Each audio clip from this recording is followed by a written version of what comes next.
And I'm back for episode number 4 of the Real Bodybuilding Podcast. And I want to thank you guys for listening so far because I've gotten a lot of feedback about the first 3 episodes.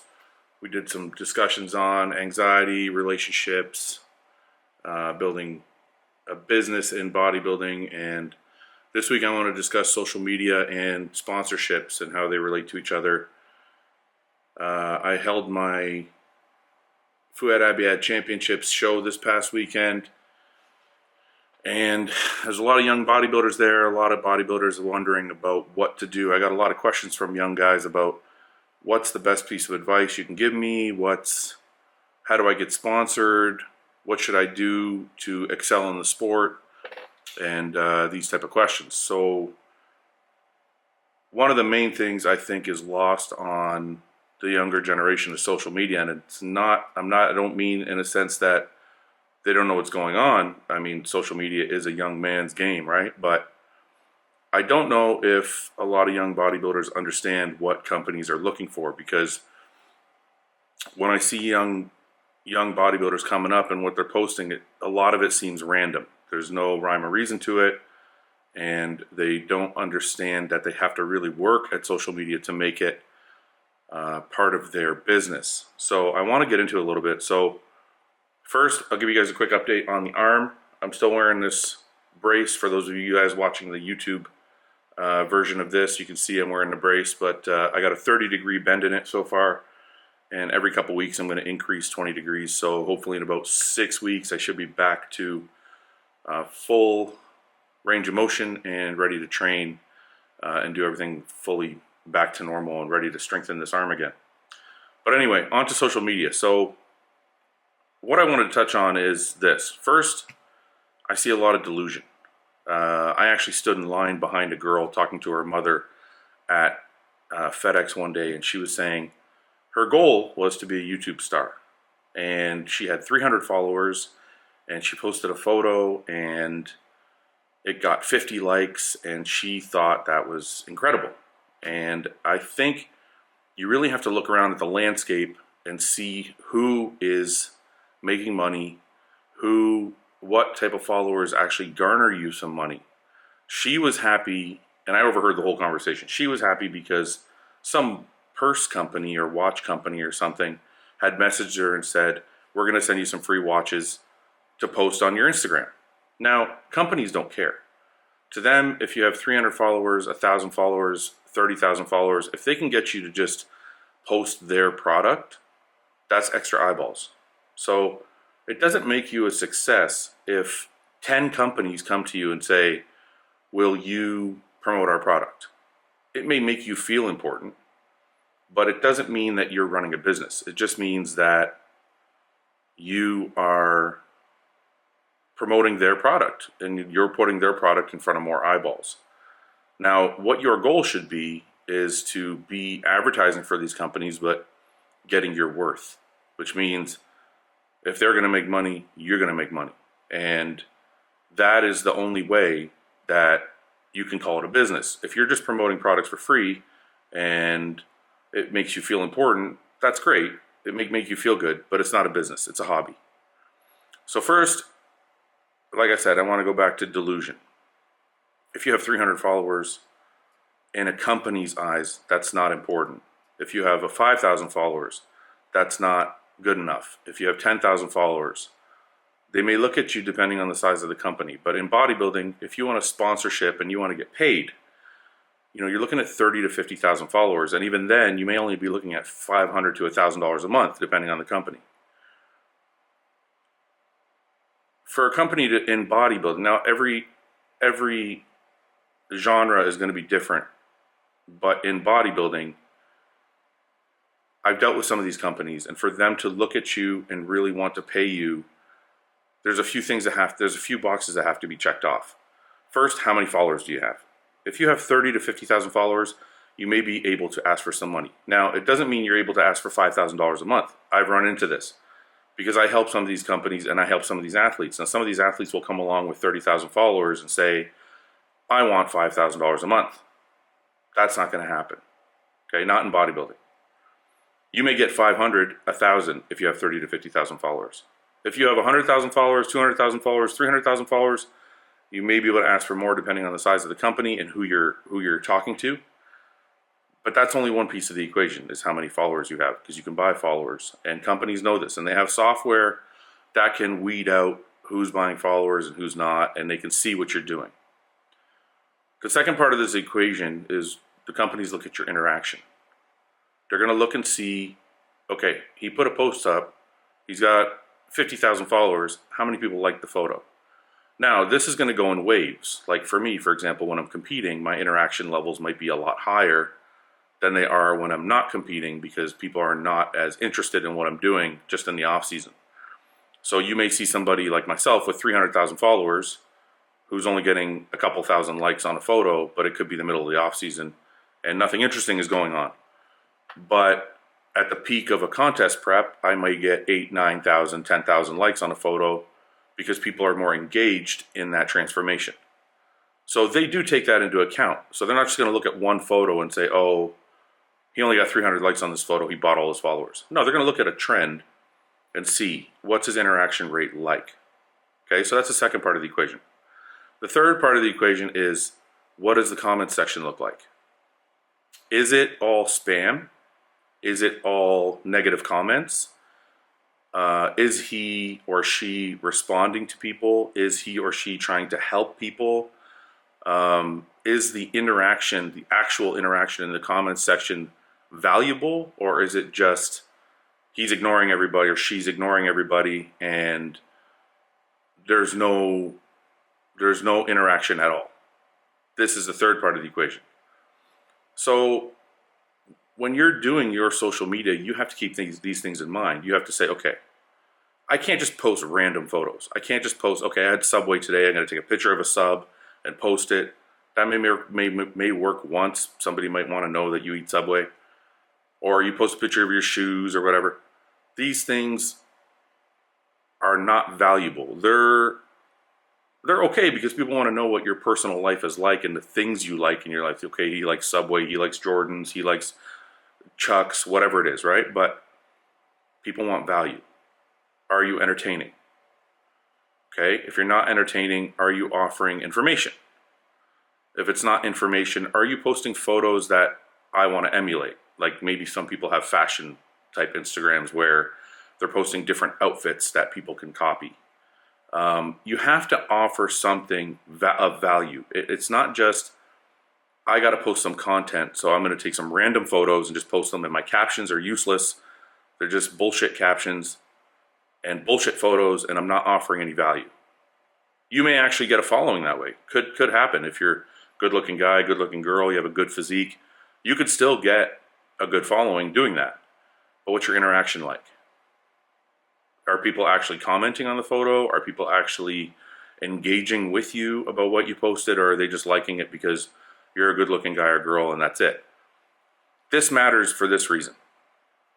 If a company signs you because you have 500,000 followers or 100,000 followers or 50,000 followers, but it's all because you're pretty, you're a good-looking dude, or you're a good-looking girl, but your interaction is shit, you're not offering any value, you're not offering any credibility, you're not offering any information.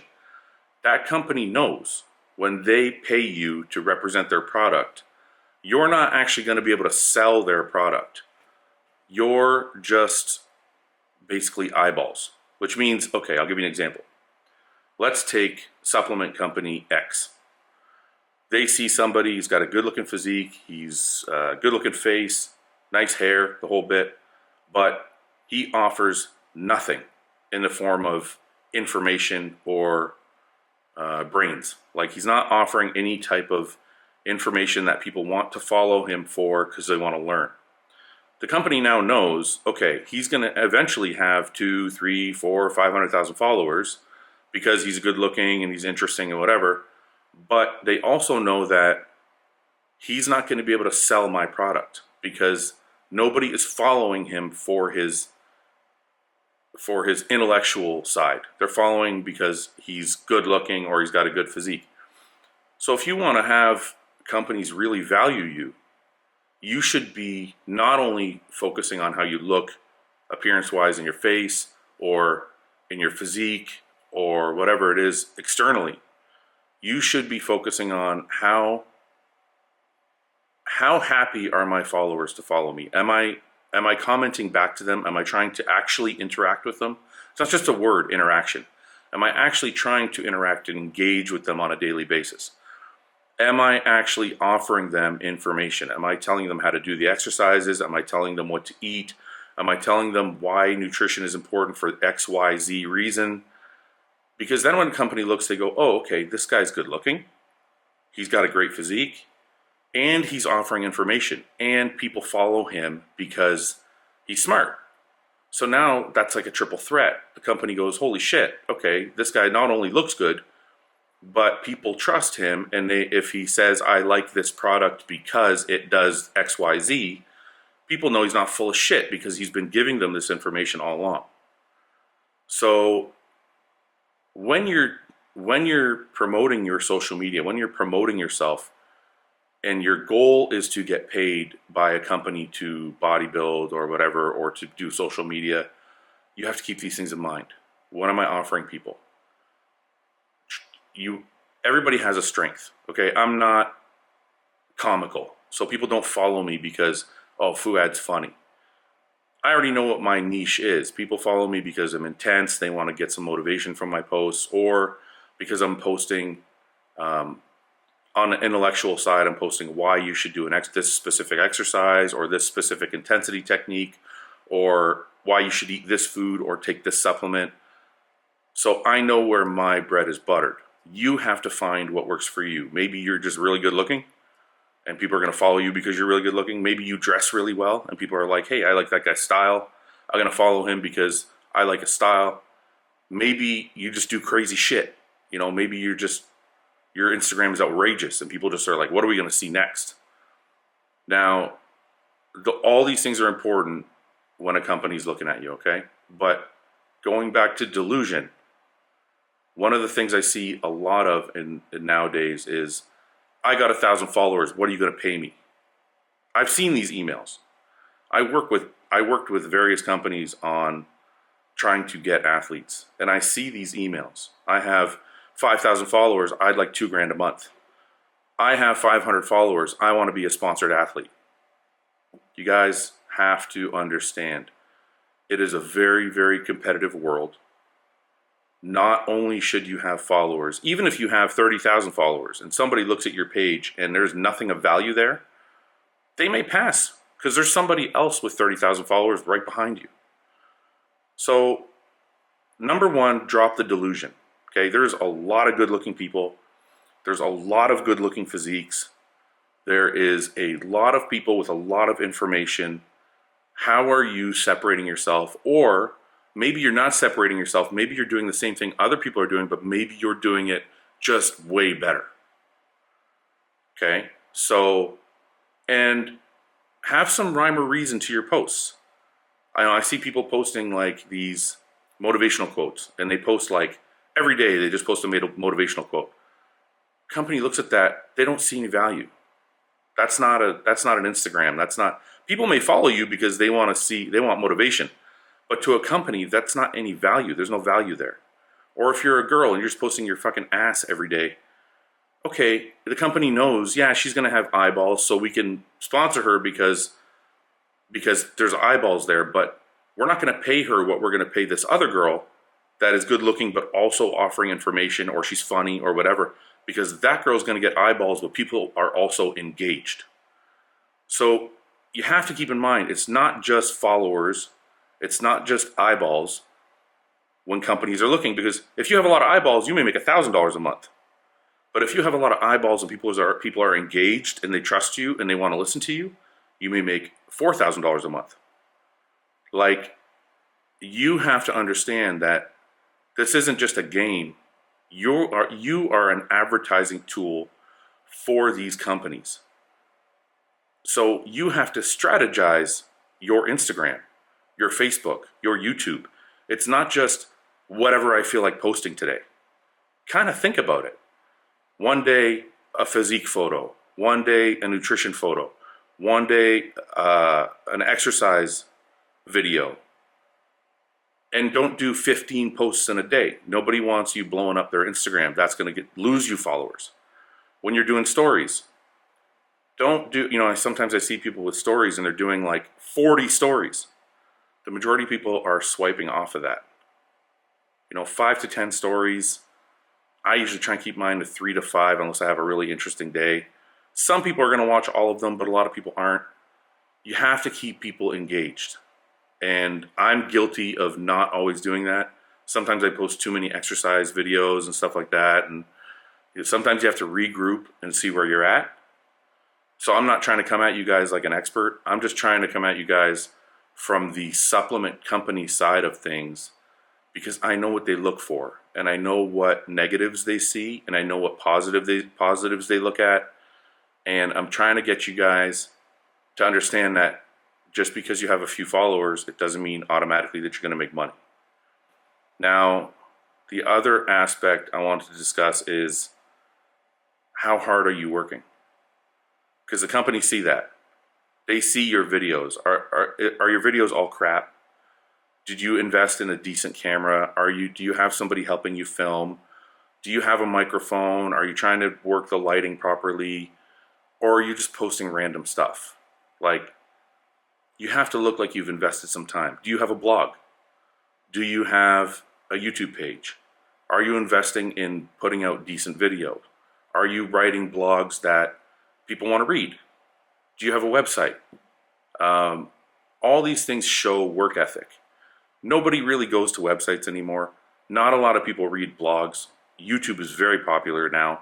Well, has been for a long time. But what I'm trying to say is, even if the medium in which you have worked on, like a blog or something like that, or a website, is not getting a ton of traction, companies still want to know that you've thought of these things and you're willing to put in the work. Oh, look at this person. He's got or she's got a website. They do a blog. They do a YouTube page. They have an Instagram, and it's kept up to date, and we can work with this person. Then they can say, okay, this person has a work ethic. They have value. They have intellectual and physical appearance. We can take this person, even if they only have 10,000 followers, and we can use that work ethic to grow them to 100,000 or 500,000 followers. So you have to give off a good first impression. Don't just have an Instagram page full of sneakers and nonsense. Try and plot out, how am I going to capture their attention? How am I going to show them that I'm valuable? Can I show them that I have a work ethic by having more than just one part of social media, but I have writing abilities and I have speaking abilities? All these things matter, okay? So I just want to touch on these few things and let you guys know that nowadays, if you're trying to get sponsors, it's not about where you placed, and it's not about how good looking you are. That's only a small piece of the puzzle. The very first thing they ask is, what does his social media look like? Or what does her social media look like? And that doesn't mean how many followers they have. They mean as a whole. How good is this person's social media? How hard are they working at it? Does it encompass everything, or is it just one facet of what they're doing? And is it shit? Or are they actually investing their time to really try and make something of themselves? Even if they're not making something of themselves, they don't have a ton of interaction, are they trying? Because we can use that, and we can use our marketing team to take that person's work ethic and grow it. But if you're not doing anything, and your social media is, one median only, you're only on Instagram or only on Facebook, and it's useless photos, and you're not really doing anything any dramatic or look like you're trying to work at it, you're just like doing it because it's there and it's fun, companies don't see value in that.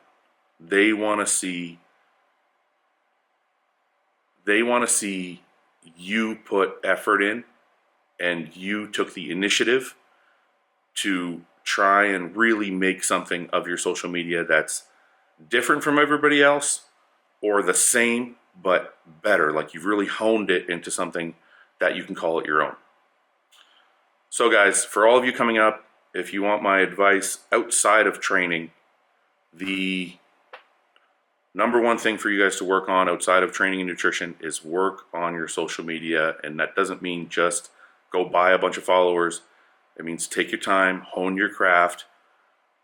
Unfortunately or fortunately, however you look at it, nowadays it's not like bodybuilding was 10 years ago or 20 years ago. Social media is here to stay, and it's here and it's part of our life, and it is part of bodybuilding because this is how companies make their money now. So they want to know that you are invested and you are worth their time and money. So just like you hone your bodybuilding craft, hone your social media craft if this is what you want to do for the rest of your life. On another note, guys, I got some new apparel in, new hats. Check out hostile.com, HOSSTILE. We have some new zip-ups going online soon. New hats went up yesterday. And I appreciate the support and the listening that you guys listen on a weekly basis. I will try and get more podcasts up with some new guests and some things in the works. So I appreciate you guys tuning in. Until next week, sacrifice without regret, and stay focused on your goals, guys. We'll be back.